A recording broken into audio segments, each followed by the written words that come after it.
এই মেয়ে, এই ভালো মতো গাড়ি চালাতে পারেন না? চোখ কি হাতে না গাড়ি চালান নাকি মিয়া? এই তোমার কোচিং এর ক্লাস। আমি তোমাকে কতবার করে নিষেধ করেছি এই ছেলেটার সঙ্গে মেলামেশা করবে না। এই তোমার মেয়েকে দেখে রাখতে পারো না? কি করেছো? কি হয়েছে মা? কি করেছিস? মা শাকিলের এই ওই নাম তুই আর আমার সামনে মুখে নিস। তারপরেও যদি মুখে নিস না তাহলে কিন্তু আমি তোর পড়াশোনা এমনকি বাড়ির বাইরে যাওয়া পর্যন্ত বন্ধ করে দেবো। আমি কতক্ষণ ধরে পার্কের উত্তর সাইডে দাঁড়িয়ে আছি।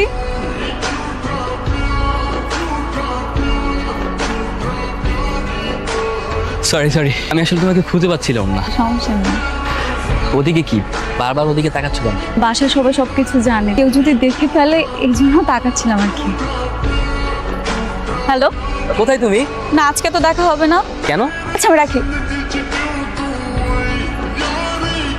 কিরে, আমি তোর সাথে কথা বলতেছি, তুই ওদিকে কি দেখছিস? তুই কি মেয়েটাকে চিনিস? না, কেন, কি হয়েছে? অনেকক্ষণ যাবত দেখছি আমার দিকে তাকিয়ে আছে, মনে হয় আমাকে ফলো করছে। কিরে কাজল, তুই এখানে কি করছিস? ওই দেখ, ওই যে ছেলেটা দেখতে পাচ্ছিস? ছেলেটা কি জোস না?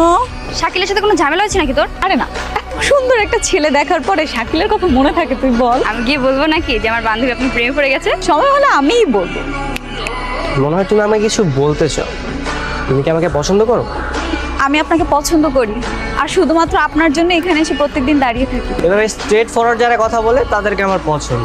আচ্ছা তোমার ফোনটা দাও, এটা আমার নাম্বার, রাতে কল দিও, কথা হবে। জানিস ওই ছেলেটা তো রাজি হয়ে গেছে। কোন ছেলে? শান্ত। শাকিলের সাথে কি তোর ব্রেকআপ? এখনো ব্রেকআপ করিনি, তবে খুব তাড়াতাড়ি করে ফেলবো। আসলে সত্যি কথা কি, শাকিল তো আমাকে খুব ভালোবাসে, এই জন্য হুট করে বললেও কষ্ট পাবে না। সরি আপনাকে লেট করিয়ে ফেললাম। কখন এসেছেন আপনি? এই তো কিছুক্ষণ আগে। চলো তোমাকে নিয়ে আজকে ঘুরতে যাবো। আচ্ছা কাজল, তোমার কি হয়েছে বলো তো? তুমি তো এরকম ছিলে না আগে। এসব কি বলতেছো তুমি? আমার বাসায় মেহমান আসছিল, এই জন্য আমি ফোনের কাছে ছিলাম না। কালকে দেখা করার সময় হবে? দেখি যদি সুযোগ পাই তাহলে চেষ্টা করি। আমার একটা ফোন এসেছে, একটা মিনিট। হ্যাঁ হ্যাঁ, কোথায় তুমি? এখনো যে আসছো না? তুমি কি চলে এসেছো? হ্যাঁ আমি তো চলে এসেছি। তুমি দাঁড়াও, আমি এখনই আসছি। শোনো, আমার না লেট হয়ে যাচ্ছে, আমাকে এখনই যেতে হবে। কে কল দিছিল?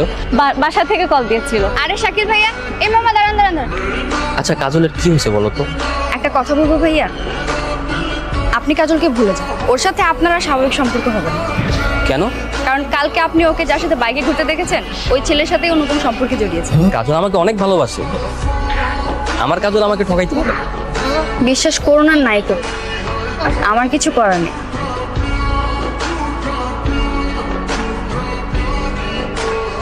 তোমার বাবা মা কি তোমাকে ভালো কোনো শিক্ষা দেয়নি? তুমি নির্লজ্জের মতো আমার মেয়ের পিছনে পড়ে আছো।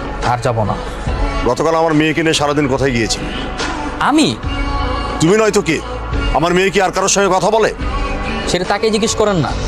তার ব্যক্তিগত জীবন সম্পর্কে আমি কিভাবে জানবো? কাজল গতকাল কোথায় গিয়েছিল, কার সাথে গিয়েছিল, সেটা তাকেই জিজ্ঞেস করেন। তাকে আমি জিজ্ঞেস করেছি, ও বলেছে সকাল থেকে লেট নাইট পর্যন্ত নাকি তোমার সঙ্গেই ছিল। শাকিল, তোমাকে একটা কথা বলি, হুটহাট করে আমাকে এভাবে ডাকবা না। অলরেডি অনেক সন্দেহ হয়ে গেছে, আমাকে বাসা থেকে বের হতে নিষেধ করছে। বাবা যদি জানতে পারে কি হবে তুমি জানো? আজকের পর থেকে আর ডাকবো না, আজকেই আমাদের শেষ দিন।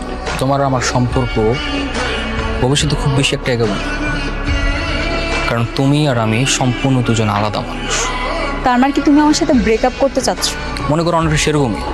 কেন, নতুন কেউ এসেছে? নতুন কেউ তো ঠিকই আসছে, তবে সেটা কার জীবনে সেটা হচ্ছে আসল কথা। কি বলতে চাচ্ছ তুমি? তোমার বাবার সাথে আজকে দেখা হয়েছিল, সে আমাকে তোমার আর আমার সম্পর্কে অনেক কথা বলছে। ইভেন এও বলছে গতকাল তুমি নাকি লেট নাইট পর্যন্ত আমার সাথে ছিলা, অথচ আমিই জানি না। ও আসলে হয়েছে কি শাকিল, কালকে না আমি আমার বান্ধবীর বাসায়। ব্যাস, বান্ধবীর বাসায় ছিলা, ফিরতে লেট হয়েছে, ব্লা ব্লা হ্যান ত্যান, তাই তো? কাজল, আমি আজকের পর থেকে তোমাকে আর ডিস্টার্ব করবো না। তোমার আর আমার সম্পর্কের আজকেই শেষ দিন।